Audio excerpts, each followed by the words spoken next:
Welcome to the Doctor's Pharmacy. I'm Dr. Mark Hyman, and that's Farmacy, Farmacy, a place for conversations that matter. And today we have a great conversation that really matters about food, the food environment, the politics of food, the science about food as medicine, and lots more with our guest, Dr. Sean Lucan. Now, he's a practicing family physician in the Bronx. He treats kids and adults. He's an award-winning National Institute of Health funded investigator who's published numerous articles on food-related issues. He's co-authored one textbook on nutrition and another on stuff that I don't really like, which is biostatistics and epidemiology is okay, preventive medicine, and public health. Now, he earned his MD and MPH, his master's in public health, at Yale before completing residency in family and community medicine at the University of Pennsylvania.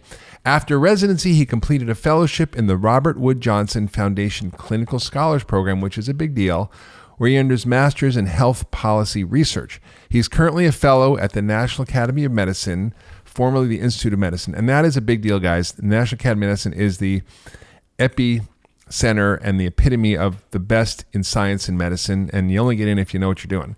Dr. Lucan's research focuses on how different aspects of urban food environments can influence what people eat and what the implications are for obesity and chronic diseases, particularly in low-income and minority communities, which unfortunately are really targeted by the food industry. And some of your work was fascinating. We want to get into that, about how deliberate targeting is made to low-income minority groups, even when they're not the highest volume, they're targeting them.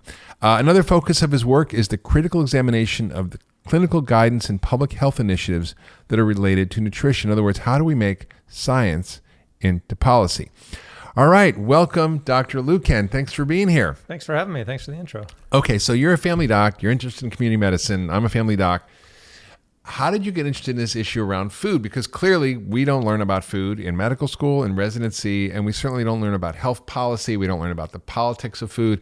And yet you've made this your life's work to really show the connections between the food environments that we live in and the behaviors that lead to obesity, diabetes, and chronic disease, and particularly in communities that are affected far more than others, communities of color, minorities, the underserved, the poor. This is just striking to me how this actually is so deliberate. Yeah, so I'm a family doctor. I treat children and adults, and the patients that I see predominantly are obese and suffer from diet-related chronic diseases. And it's frustrating as a physician, as a provider, treating patients one-on-one, talking yourself blue in the face, giving the same advice over and over, and then seeing patients really struggle and not being able to succeed. Which is what doctors get told to do. Eat less, exercise more, come back in 3 months, and if you're not better, I'll give you medication. Yeah. That just doesn't work.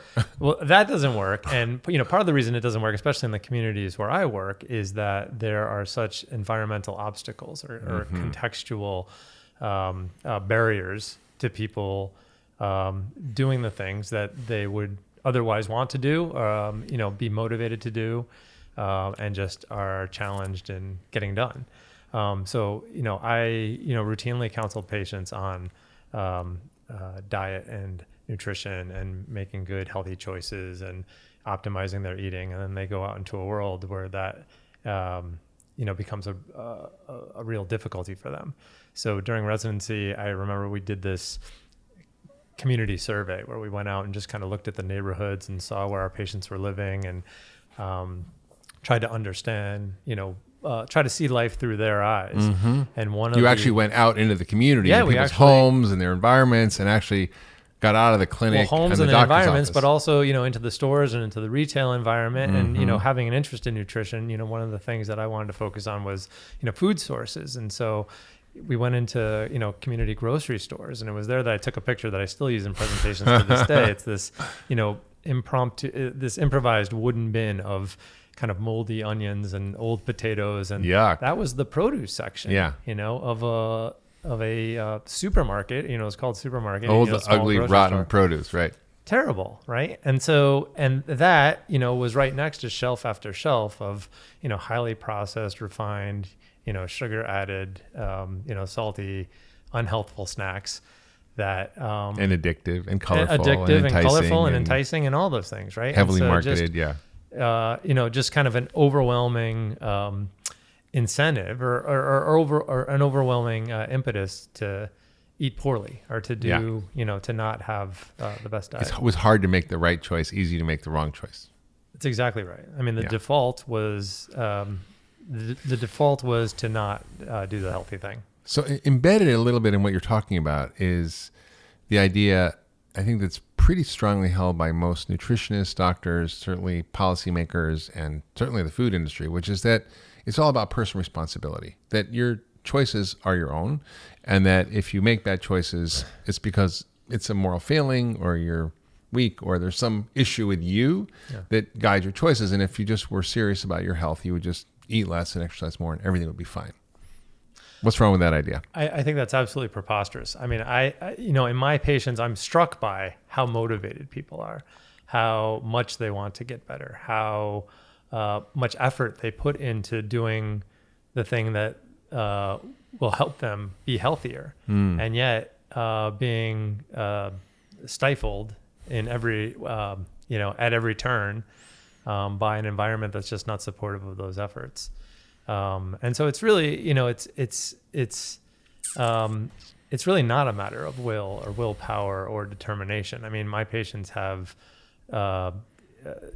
buckets of all, and yet are still, find themselves in situations where it's just hard for them to succeed, and they're in an environment that's set up to, to help them fail, really. Yeah. So the reason is because the environment that people are in is sort of a toxic nutritional landscape. It's a wasteland where you could say get moldy onions and limp, rotten broccoli as opposed to some other stuff, which is cheaper and easier to get and more heavily promoted. And, you write about something that's quite interesting in your research that I think people aren't aware of, which is not only the obvious stuff, which is heavy food marketing by food industry, not only having all the junk food in all the convenience stores and even grocery stores, and not only just the fast food stores, but something you call OSB. Now, that is sort of an interesting concept, which is something that actually drives a lot of behavior that people don't know about, and I really wasn't really aware of as a driver of a lot of the bad choices. Can you talk about what is OSB and why does it matter, and how can we affect it? So OSB is actually just an acronym that the journal came up with. So our first paper about this. So it stands for Other Storefront Businesses. But it just gets to the point that there is a lot of unexpected food sources out there. So when people think about the food environment or food deserts or food swamps or these toxic, landscapes of food, everyone's talking about either the paucity of grocery stores or, full service supermarkets, or the overabundance of fast food outlets. But there are so many more sources of food out there than just food stores and restaurants. And to that point, like what? Like you mentioned, barbershops, gyms, hardware stores. Food is available everywhere. Laundromats. I was in Staples the other day, right? You can get food at Home Depot. Candy and Staples. Everywhere. Candy, cookies, snacks, potato chips, sugar sweetened beverages of, every color and variety. So it's like flashing neon lights, buy this, and it's impulse buying, and people don't actually think about it. And it's all in places where there naturally are, but not normally a place where you would get food. Well, normally a place where you wouldn't think you would get food, but increasingly it's everywhere. And so another study that we did, so not only just demonstrating the prevalence and how kind of ubiquitous it was, but the fact that it's becoming even more prevalent, even more ubiquitous. So what percent of overall food consumption are these OSBs for people who live in these urban or food we can't comment on consumption. We don't even know purchasing at this point, but we can tell you, the proportion of food sources that they represent. So they're as numerous as restaurants at this point. So the volume of food available in those is as much as restaurants? So more numerous than supermarkets, more numerous than grocery stores, more numerous than food stores, and as numerous as restaurants currently. And that's been increasing. So we looked over a 5-year period, and there was food available in 30% more businesses 5 years after an initial look than there was when we looked, kind of at baseline. So it's accelerating. And they're not selling hummus and nuts at the checkout counter, right? Generally not. Although I have to say, a third of all these kind of non-intuitive other storefront businesses offer food currently. Yeah. That represents about a quarter of all the healthful options out there and about 2/3 of all the unhealthful options. Meaning what's available in those is mostly unhealthy. Disproportionately unhealthy. Although, occasionally you will find, so people will sell nuts, they'll sell dried fruit, they'll sell, whole grain crackers, they'll sell things that are, less detrimental to good eating and the kind of things that we want patients to choose, people to choose to be healthier. Yeah. But those are overwhelmed generally by the sodas and the candy and the chips and the cookies and the the other things that we really don't want them eating. Yeah. And so it's a big issue. And it's one that hasn't gotten a lot of attention and that, people have kind of glossed over, and that, it gets lost in the whole discussion about, food deserts and food swamps and, if a neighborhood has access to food or if they don't, like no one's really considering these things. And so how does that stuff get there?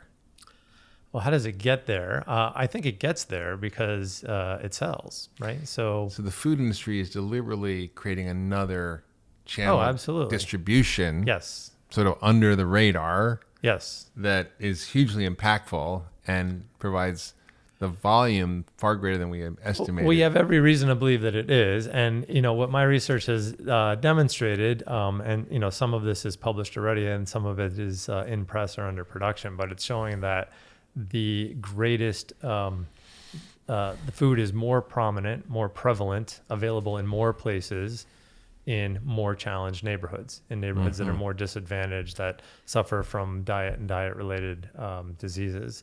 And so it's interesting that it's not, uniformly available across the board. It tends to be more available in the communities that need it the least.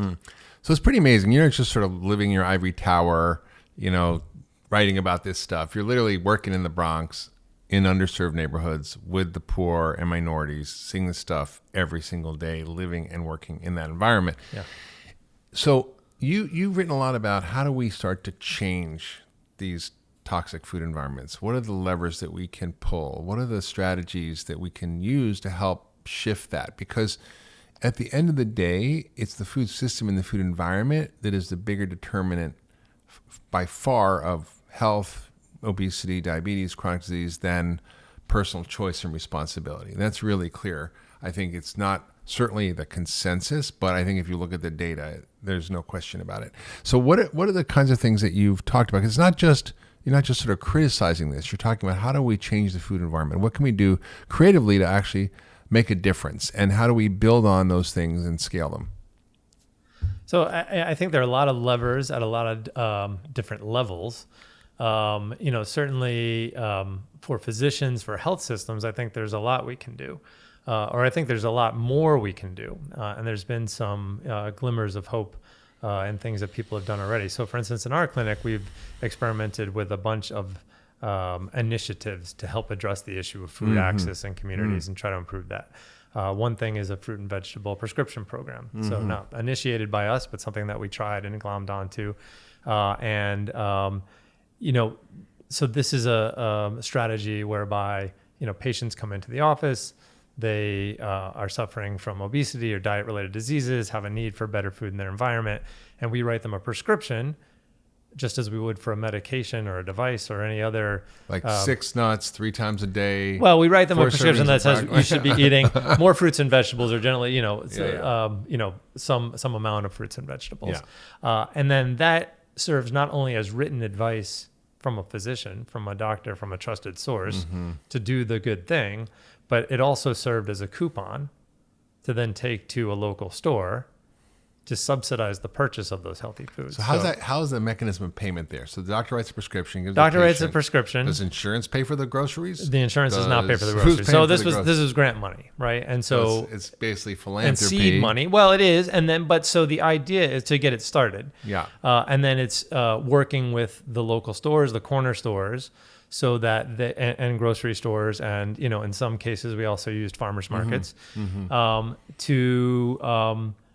to make the supply of healthful food more available, right? So it works on kind of 2 levels. So it's not only increasing demand by giving direct advice for patients to eat more. Yeah. But it's also working on the supply side by, working with owners, say you should stock this. We're going to be sending patients to you. This is going to create demand and opportunity. And ultimately, what it does is it gets both consumer and the businesses into the habit of exchange of healthy food, and it becomes more the norm, right? And it becomes something where this corner store is offering fruits and vegetables. We're sending patients there. Patients are shopping at that corner store now. The corner store that's not participating sees that they're losing business, or that there's a competitive advantage to offering fruits and vegetables, and they come onto the scene, right? And so there could be this extension or this ripple effect out in the community that makes the food environment healthier overall. So it pushes people to buy healthier food and businesses to stock healthier food. It does both of those things. Yeah. So it works on both. And I think any strategy is going to have to work on both the supply and the demand. Well, there's one other piece of that, which is I work in Cleveland and again with poor communities, and you say somebody eat an avocado, they don't know what it is. Right. They never bought one. Or have some kale, they don't know what it is, how to make it. How do you deal with the problem of the lack of awareness of even what to do with these foods? Excellent point. Because it's one thing to say eat this, and then they go, well, I didn't hear it. So I did some work early during fellowship with the Food Trust in Philadelphia, which is a nonprofit organization dedicated to the idea that everyone should have access to healthful food. And there they did some corner store work that worked both on the supply and demand side. So on the supply side, they worked with corner store owners to stock, fruits and vegetables, and, in forms that were appealing to kids. So like cut up fruit salads, maybe with, some shelf talkers or some advertising that made it look appealing. And then, Tony the Tiger for fruits and vegetables. Yeah, or something. Right. Well, exactly. Right. You need some branding or some icon or a logo. Called Super Sprouts, which had, Colby carrot and Brian broccoli, well, it's all exactly the superhero vegetables. And I think one of the aspects of their marketing or advertising was actually coming up with a comic book to go along with it. It's to kind of get kids. Get your superpowers. Yeah, make it cool. Make it something appealing to kids. So that's on the demands on the supply side. On the demand side, they went into the schools and did tastings with kids, demonstrations with kids. So a lot of these kids are growing up in families that generationally have lost cooking skills, that have, moved to, processed and convenience items, that are, opening dinner from a box as opposed to, making it from scratch. And so a lot of these kids had never tasted a pepper. They'd never tasted a strawberry. They'd never tasted, different kinds of fruits and vegetables. And when they're given to them in fun shapes and novel ways and different mechanisms, kids actually like them. They like them, yeah. And, so you can introduce the kids, get their taste buds excited, and then send them to the store where they see the item that they just had. And, and again, it kind of sets up a loop. And so, this takes grant money or seed money or, some type of initiative to get things running. But once, if you can find that magic point where you get it started, it creates a positive cycle that reinforces. And it's good for communities. The store owners have some reticence, right? I mean, they're they don't necessarily all jump onto the opportunity, but some realize a real business opportunity, a real opportunity to improve their communities. Many of the corner store owners or small store owners are from the communities that they're working in. And so they have a vested interest in, making their communities healthier. And so, those are... finding the little tweaks that can help people stimulate different behaviors, right?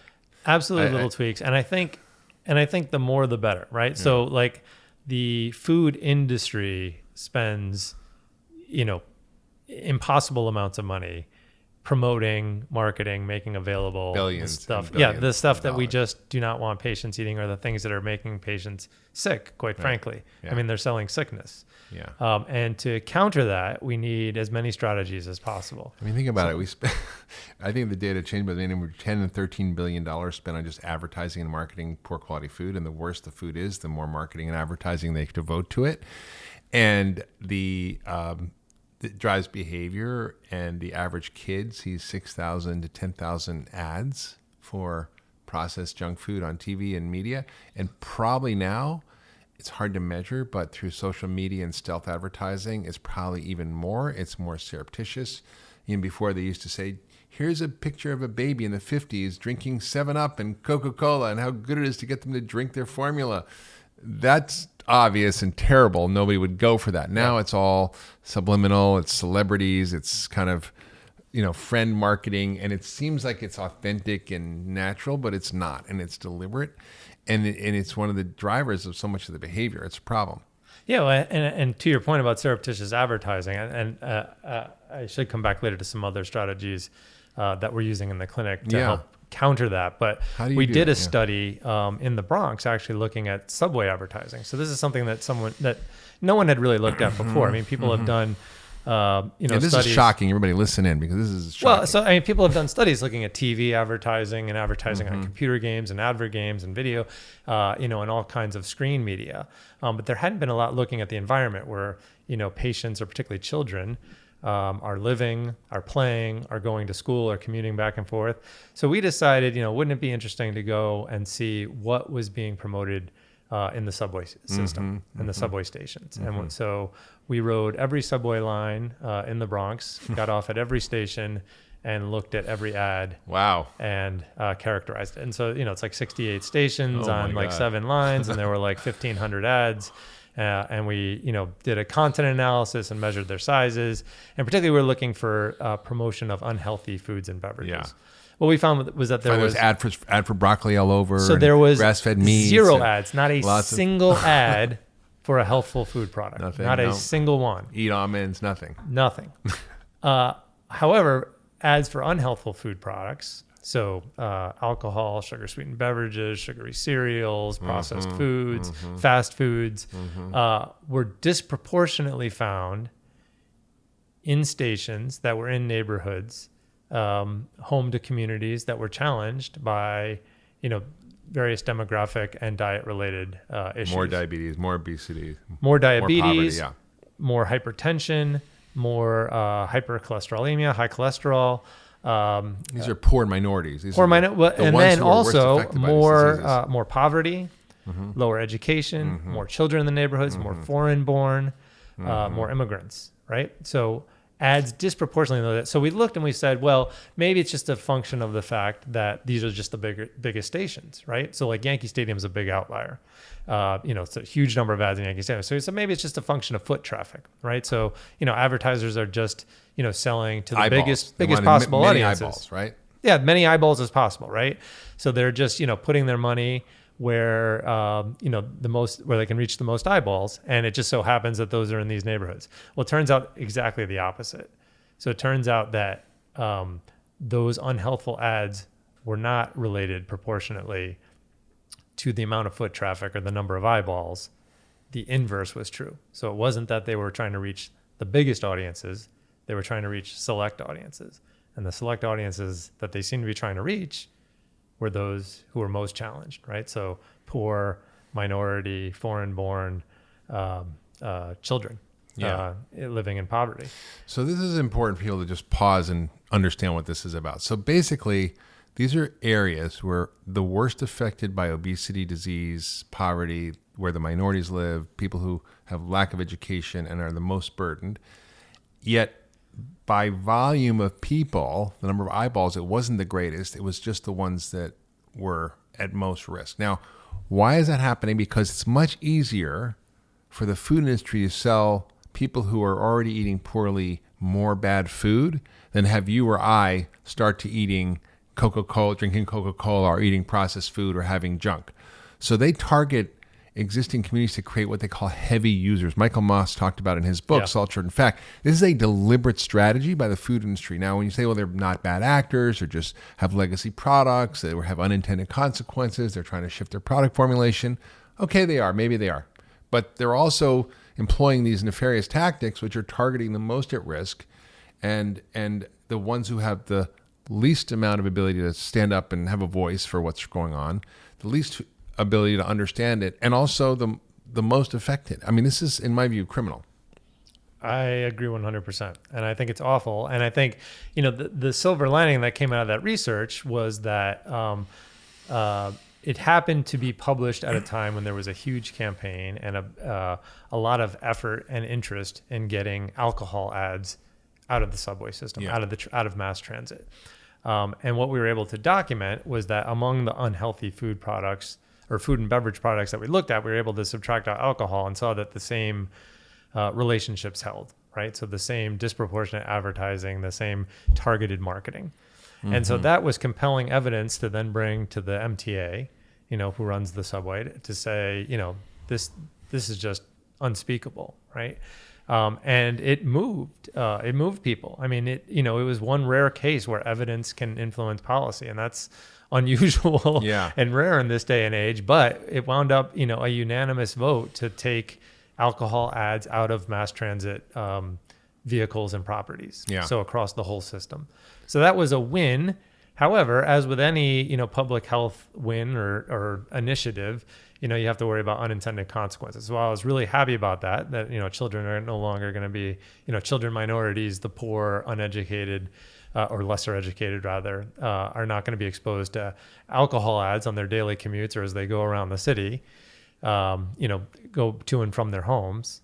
What you have to worry about is what fills that space, right? Do you think we should be banning unhealthful advertising and marketing? Well, my concern is that now that the alcohol advertising is gone, what's going to come in are ads for Coca-Cola and M&Ms and other unhealthful products that appeal to children more directly and that they're direct consumers of. Do I think we should ban it? So I'm always cautious about bans. So I think bans are well intended, but as I said, as with any public health campaign, but particularly with bans, there are unintended consequences. So you have to really think like what, if you ban the unhealthy, food products, for instance, what comes in to fill that space. It's interesting. There's an initiative in Chile, which you probably heard around, which is a sweeping set of reforms we've chatted about on the podcast before. And I talked to Barry Popkin, who was one of the architects of the reforms in Mexico and Chile around food policy because they're so disproportionately affected by the obesity, diabetes epidemic.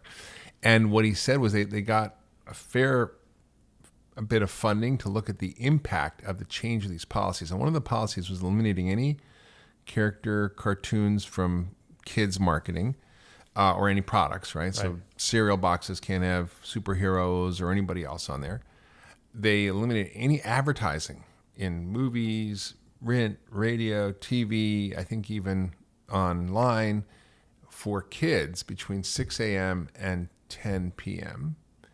And that they even put in an 18% soda tax. But what was more impactful than all the other policies was eliminating the marketing, fourfold bigger impact, which was shocking to me and spoke to the fact that, we have to find a way to deal with this. We are one of the only westernized or civilized countries or developed countries that allow unrestricted food marketing to kids. Now, you can say, what's the First Amendment, right? We have right to free speech. Corporations are people, according to the Citizens United. They should be able to sort of say whatever they want to say. And yet we do regulate things around children differently. And I think when it comes to children, and particularly given that 40% of kids are overweight now, that if a kid's a teenager who's obese or overweight, their life expectancy is 13 years less than someone who's not at that age. These are really serious issues. And so I think, we have to figure out how do we get the political will to do this? How do we get the data to show this impact? And some of the other countries are innovating around this. So if you were, in charge. Well, I was just going to say, I think that's absolutely true. And it's exciting work that's, come out of those other countries. In this country, I think we've focused on tobacco and alcohol, which I think everyone can agree are kind of unambiguously, not good for kids to be exposed to or, early introduction to or initiation with.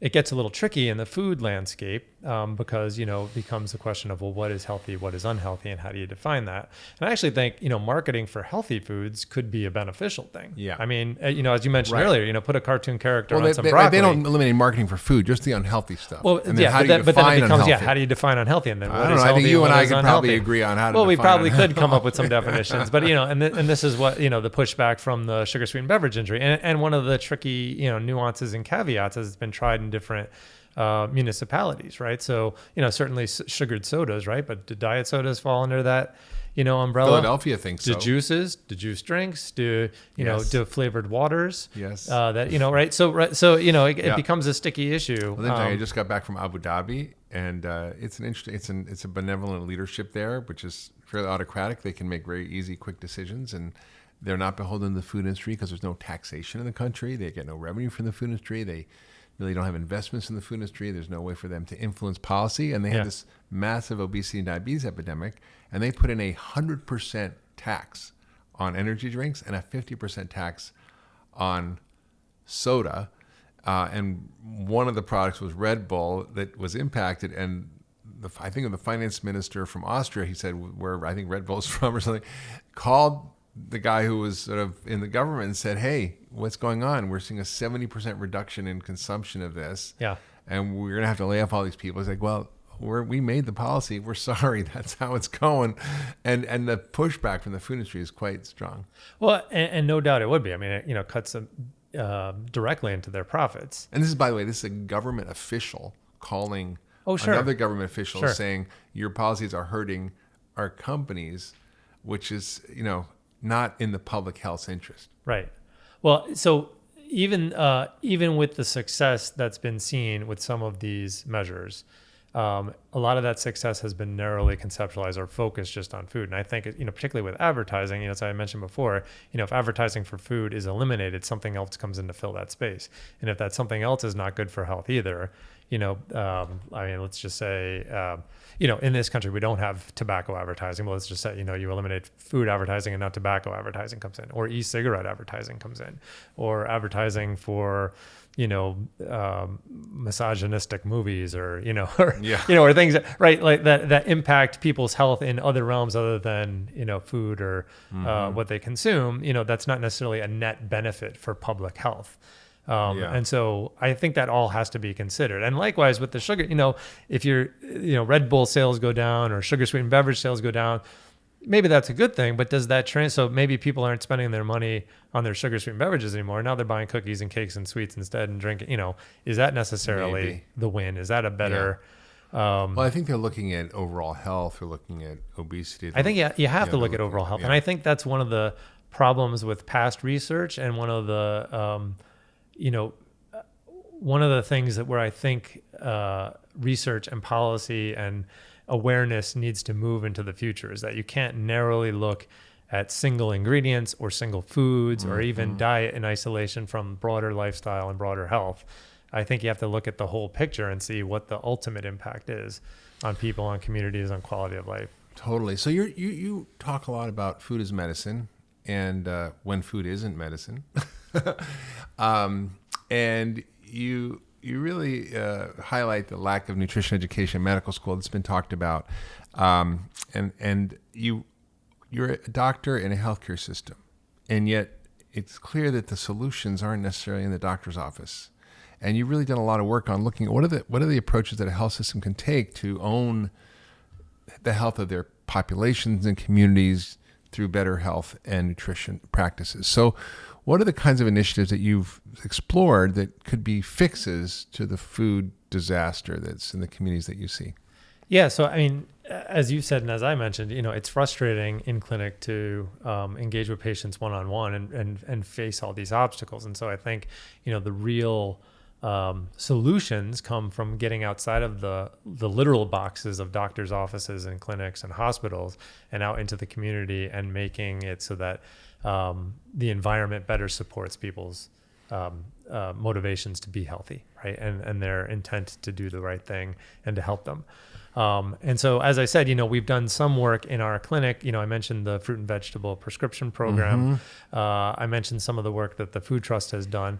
We've also done things like, directly try to impact food access. So we've partnered with a farmer's market that comes to our clinic during the farmer's market season. So you go to the doctor's office, you can go to the farmer's market at the same time. And you can get you get a voucher, right? You get a, written advice from the doctor, a little financial subsidy, and the, fresh fruits and vegetables in appealing form, are, freshly picked and available to you. And we've also done, things like cooking demonstrations and tastings to help patients understand what to do with these products. A lot of them are foreign.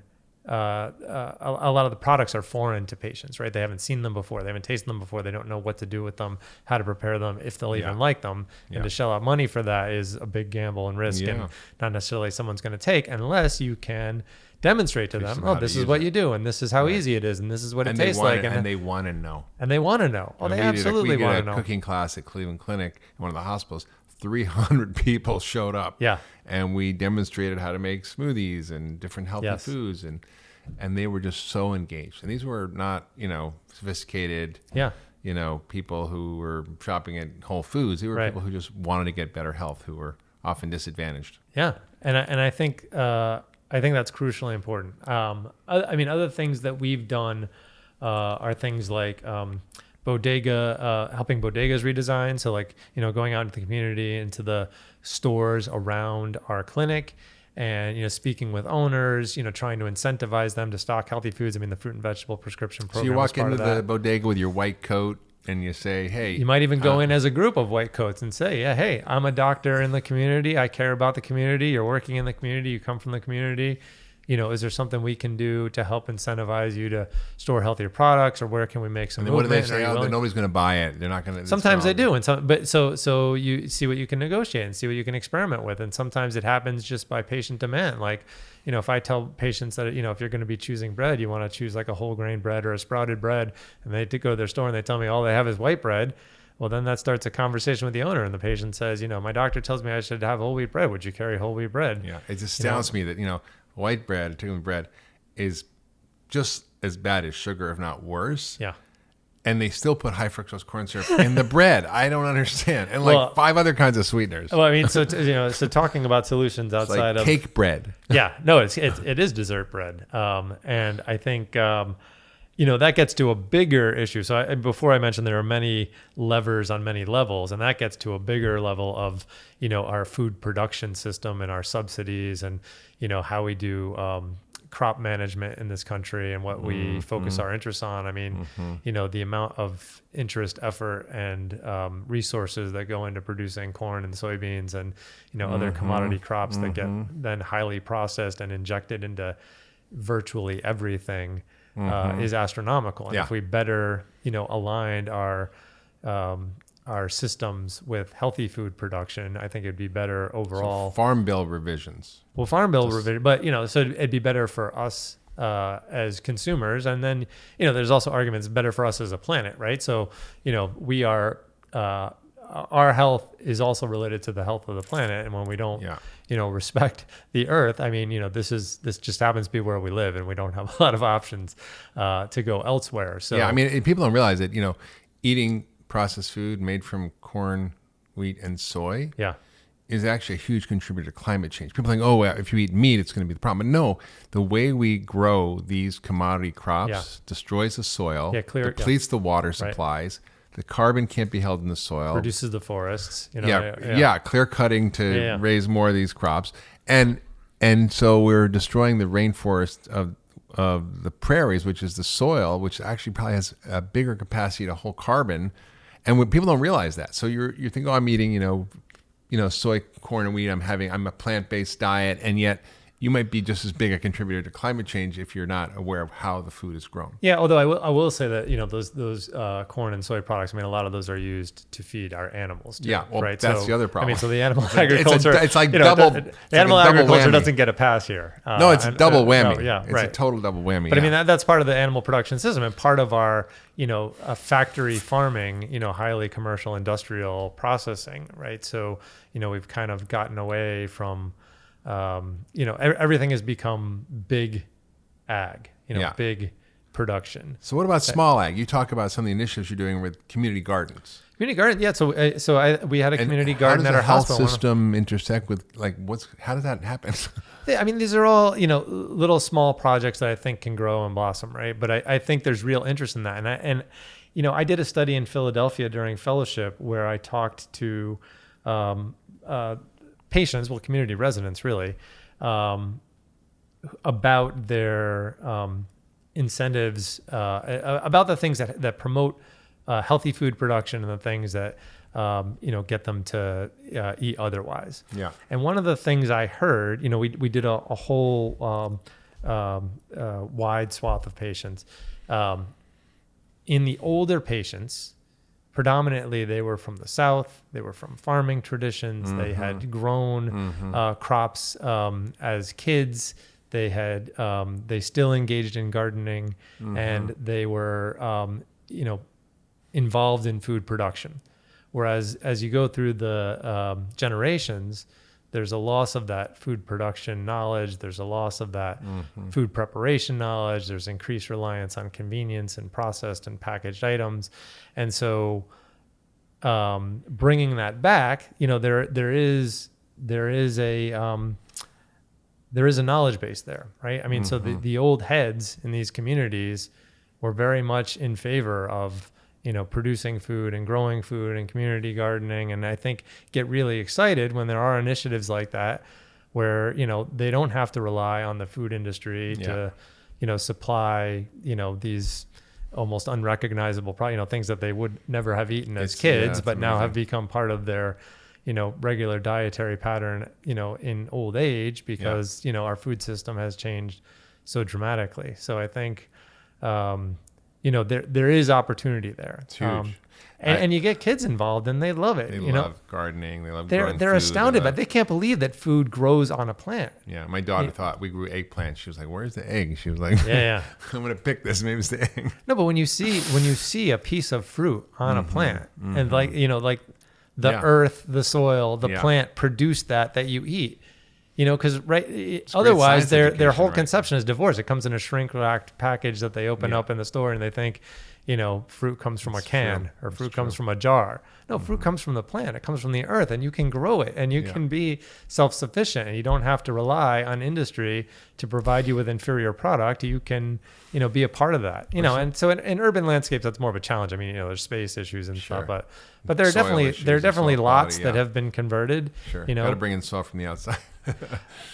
It's amazing making this point. It sort of stimulates me to think about the victory gardens in World War II. So many people aren't aware that 40% of our food during World War II was produced from people's own home gardens. And, we were at war. And in a sense, we're at war now. I mean, if there was another country that was causing 70% of our population to be obese, 1 in 2 people that have chronic disease, that was costing literally 84% of our 20% GDP that's used for chronic disease, we'd be at war. If another country was doing to our kids what we're doing and the food industry's doing, we'd be at war. So maybe we need to think about the victory gardens a little bit differently here and say, well, let's re-engage people in the growing and production of food. We used to have 50% of people on farms. Now we have less than 2. Yeah. And I think it's not that hard to grow stuff. Obviously you can't grow all your own food. I don't think we have to initially transition back to an agrarian society. No. However, there are opportunities. So even when there aren't, lots or soil available on land, there are all kinds of rooftop gardening, which have, benefits not only for food production, but also like community beautification and socialization and heat retention. Have you been to the Grange in Brooklyn and the big rooftop garden there? I haven't, but I've seen it and I know. Yeah, I've been to a similar setup in Chicago, and it's unbelievable. There are also indoor growing options, growing walls and things. There's a Bronx teacher, Steve Ritz, who's become very famous, and he does a lot of work with food production and getting kids engaged in taking ownership of their food, and he does a lot with like green walls and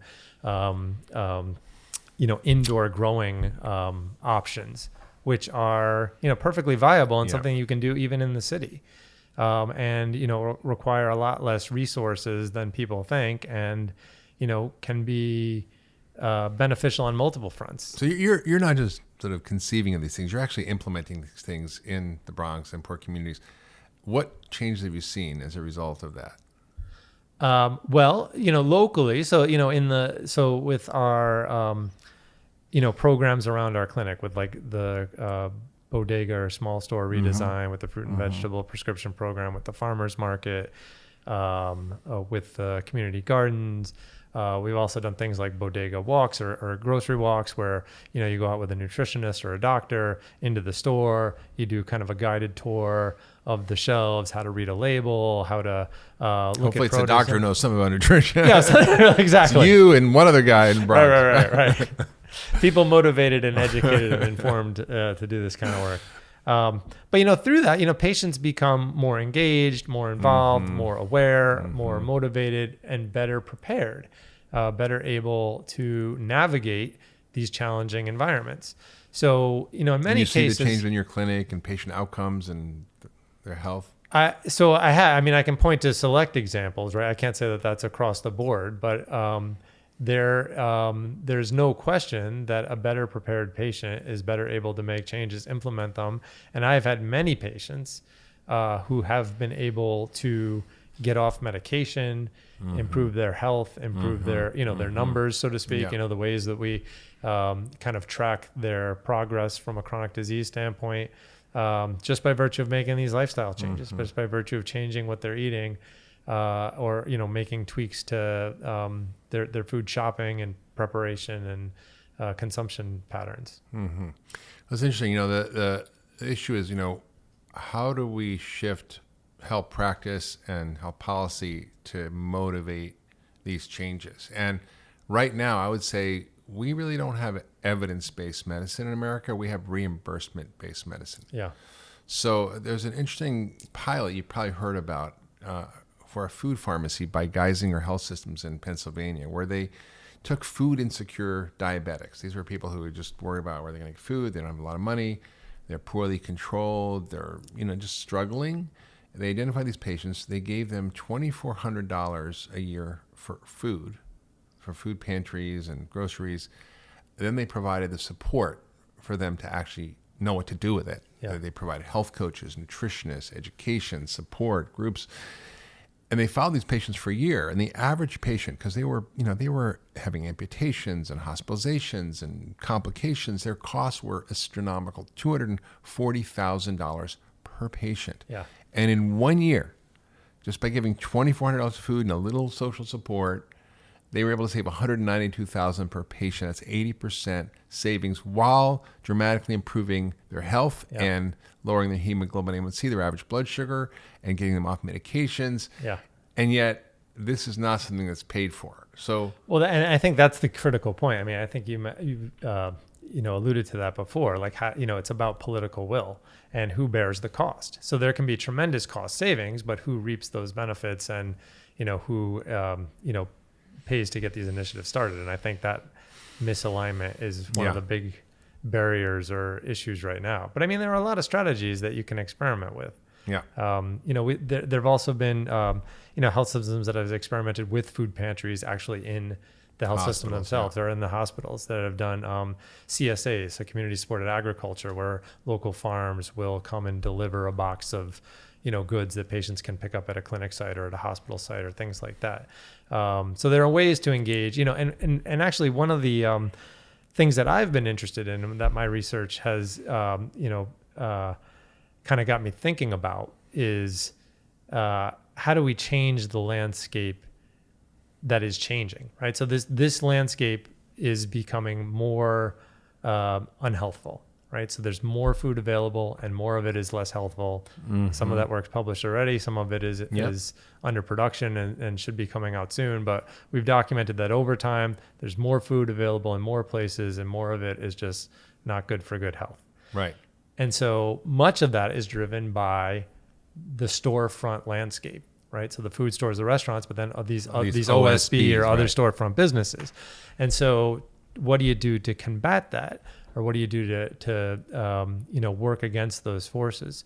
So I think mobile options hold a lot of promise, because they aren't restricted or constrained by the storefront model. So you don't need the capital, like a food truck or a food like a food truck bus or a green cart, or in New York City we have these green carts, which are fresh fruit and vegetable vendors, which can move from place to place even within a given day. Yeah. And they can, come into a neighborhood and, make available, healthful products to patients, communities, residents in need, and, be in multiple places, throughout a day. And so what do these look like? Are these refrigerated buses? No, they're not refrigerated. Like push carts like my grandmother used to use in the Lower East Side? So generally they're push carts. So we did a couple studies of the mobile vendors across the Bronx. And what we found was that a small percentage of them are these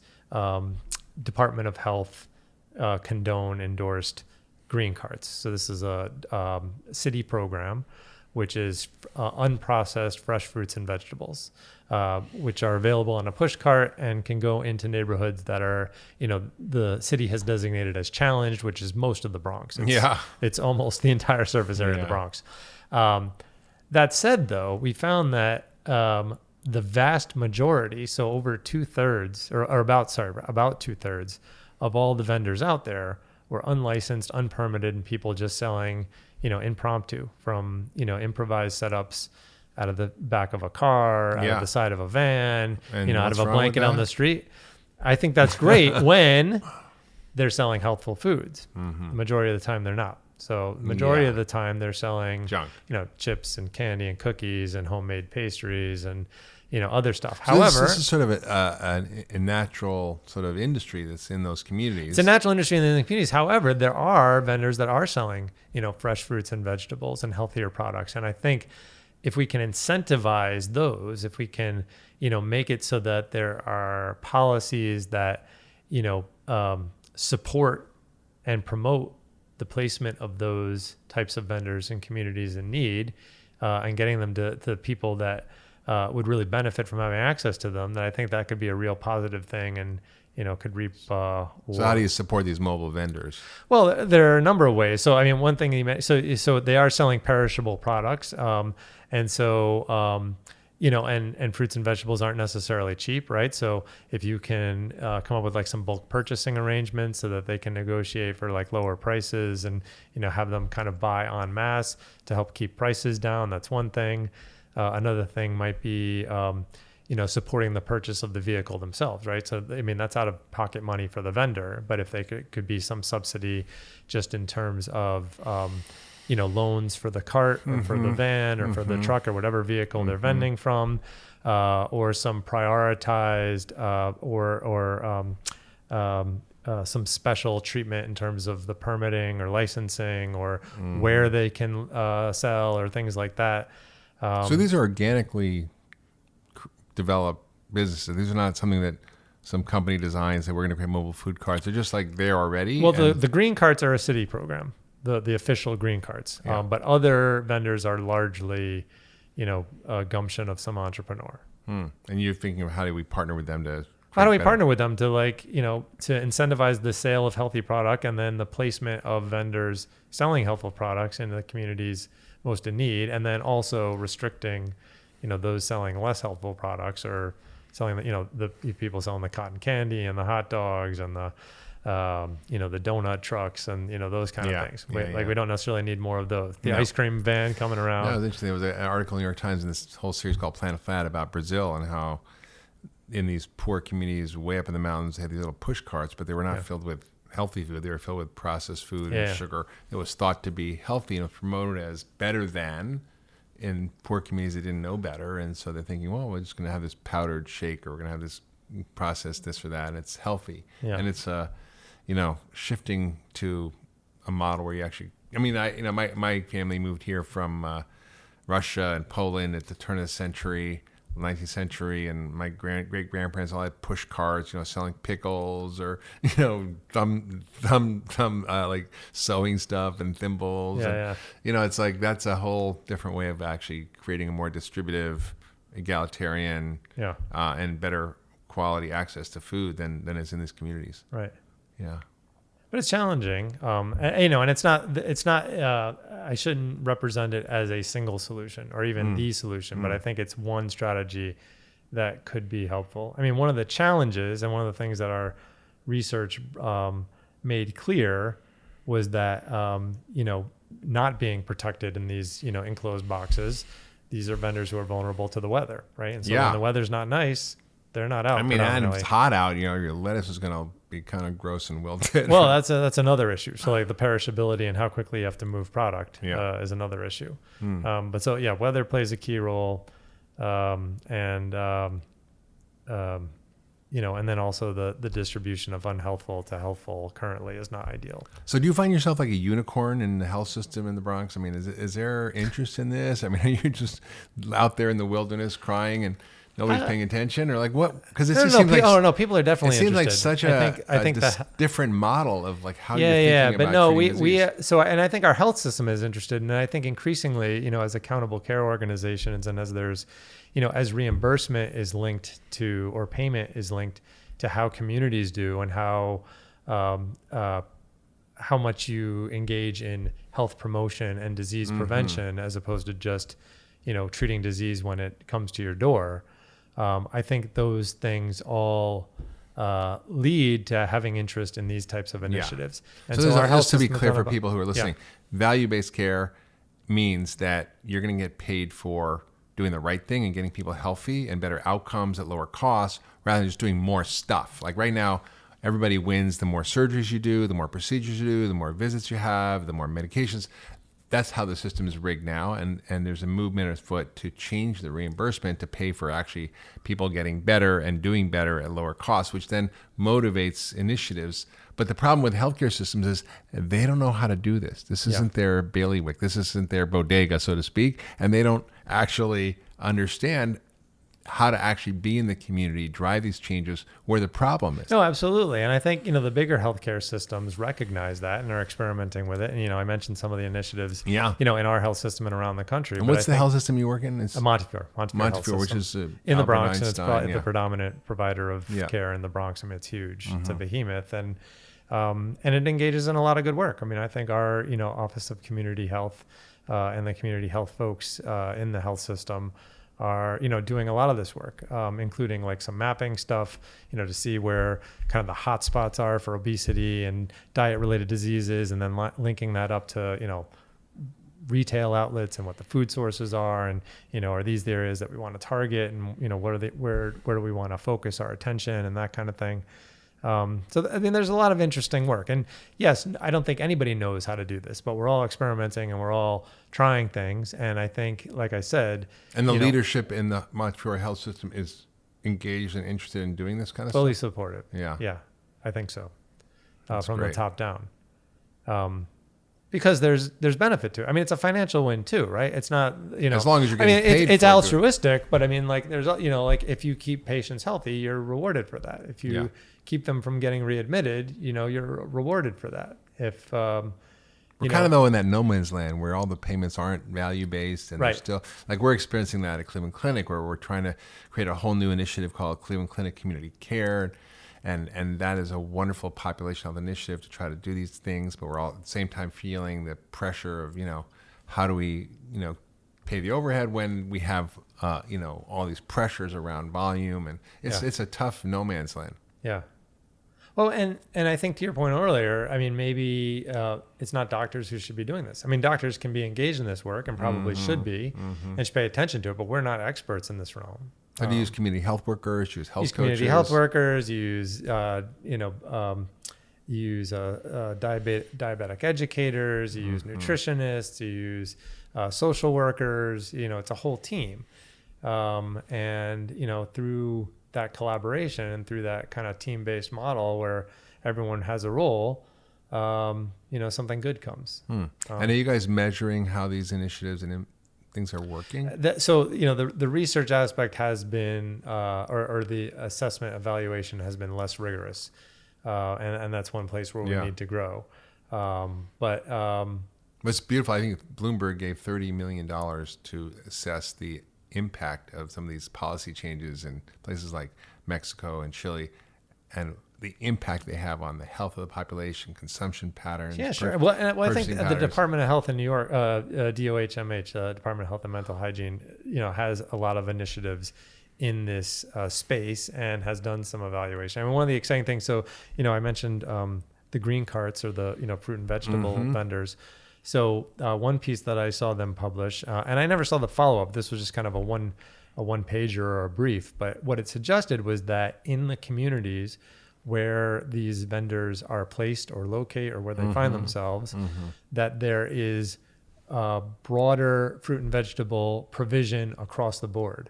So not just from the mobile vendors themselves, but from the surrounding storefront businesses, because they see, well, these vendors come in and now they're, getting a market share and maybe taking customers away or whatever. And so they compete on that. and now they start providing fruits and vegetables themselves. And so the overall provision for the community improves, and there's those ripple effects like I talked about before. And So you're saying that's your patients want this stuff. It's not like you're providing these access, but then they don't, we don't want to buy that. We want to buy well, the they junk. do and they don't. So again, to my point earlier about, the generational differences and the increased reliance on, processed food. And to your point about, the marketing, the food industry knows that if you get kids early and you set up their taste, habits, patterns, behaviors in childhood, you've got a customer for life. Right. And so you get kids hooked on like sugary, salty, fatty, unhealthful processed stuff. Mm-hmm. They're less amenable to trying like the healthier things. Yeah. That said, parents, patients, those who are suffering know that they need to change, want to change, and want these options.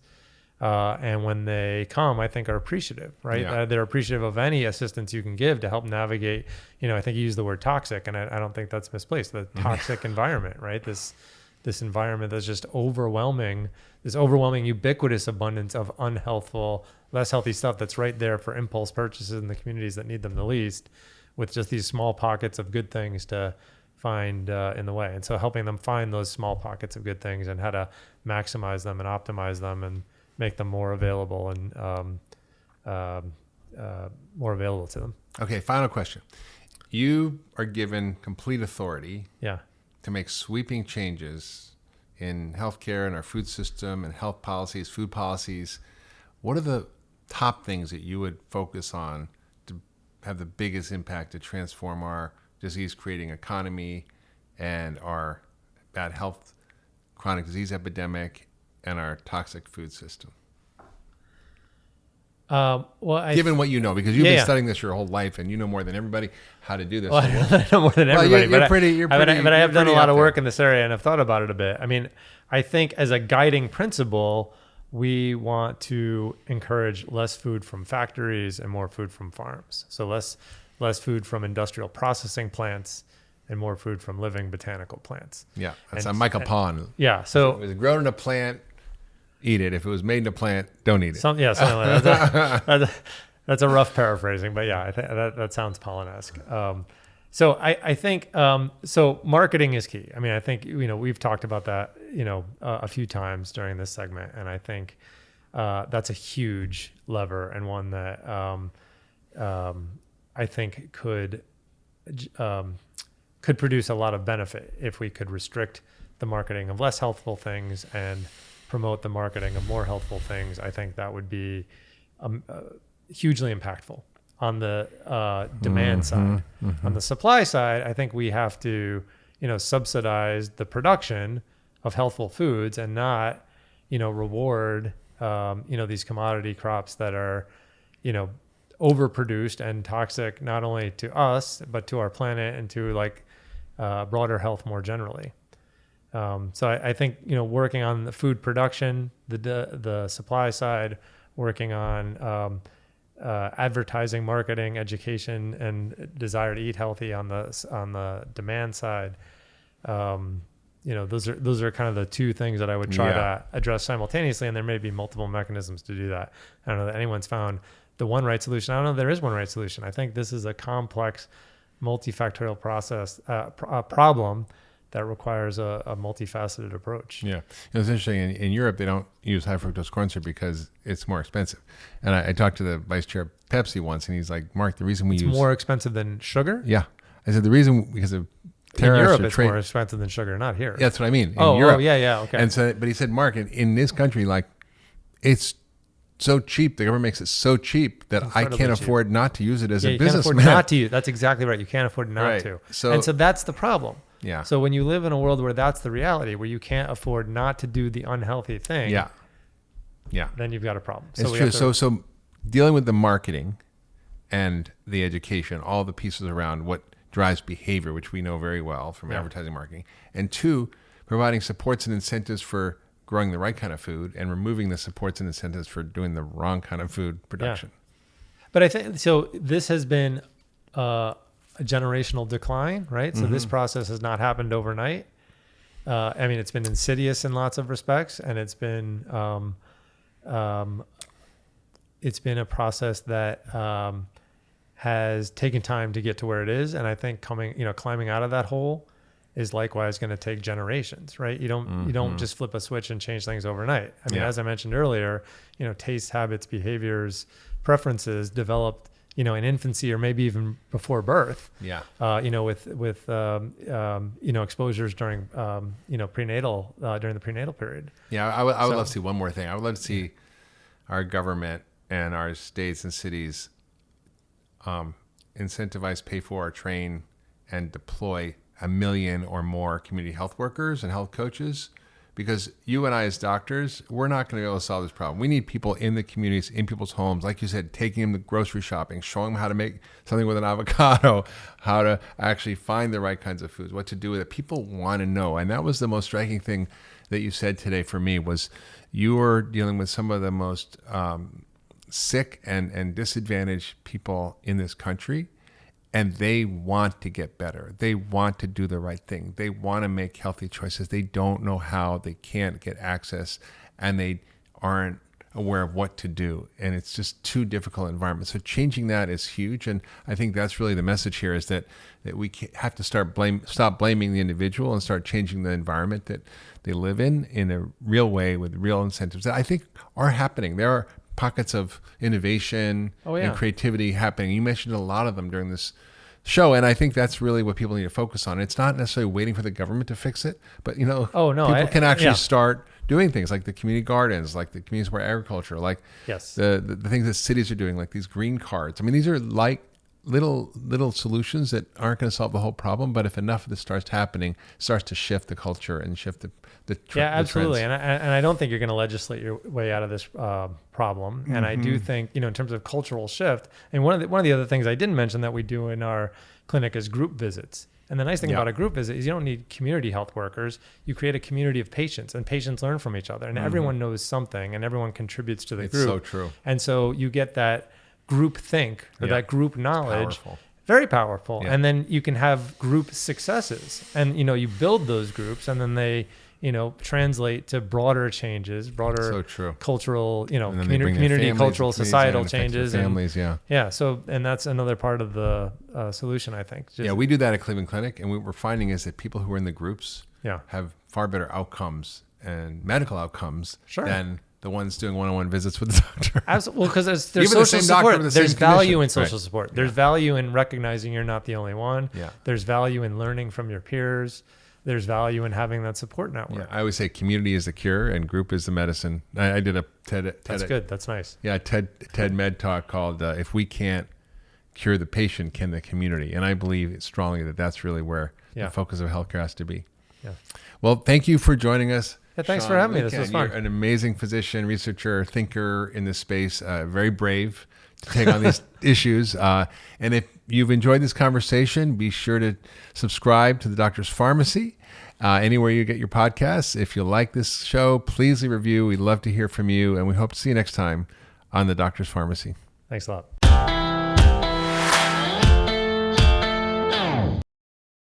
Hey everybody, I just wanted to remind you all that the information in this episode is not intended to be used as medical advice. Always work with your doctor, and if you can, find a functional medicine doctor. My staff, including physicians and nutritionists at the Ultra Wellness Center in Massachusetts, is trained in functional medicine to find the root cause of disease and create health for you every step of the way. For more information about the Ultra Wellness Center, visit ultrawellnesscenter.com.